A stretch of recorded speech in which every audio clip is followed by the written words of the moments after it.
মঙ্গলের ধরাশায়ী শেয়ার বাজার সকাল 10:30টা পর্যন্ত 1% অধিক পড়ে যায় নিফটি। তারপর খানিকটা চড়ে মোট পতনের পরিমাণ দাঁড়িয়েছে 161 পয়েন্ট। কিন্তু গতকালের পারফরমেন্সের পর আজ অর্থাৎ মঙ্গলবার কেন এমনভাবে ক্ষয় ধরল দালাল স্ট্রিটে?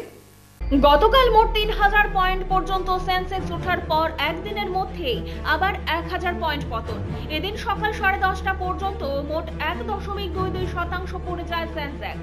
তারপর খানিকটা চড়ে মোট পতনের পরিমাণ দাঁড়িয়েছে 610 পয়েন্ট।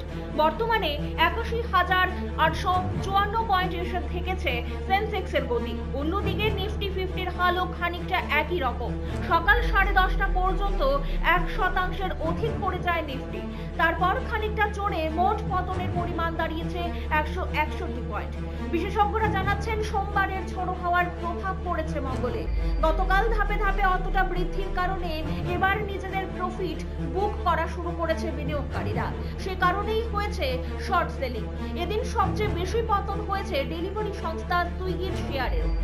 এছাড়াও দর পড়েছে জোম্যাটো, HCL, ইউপ্রোর মতো একাধিক নামজাদা সংস্থার। ব্যুরো রিপোর্ট, পাবলিক নাও।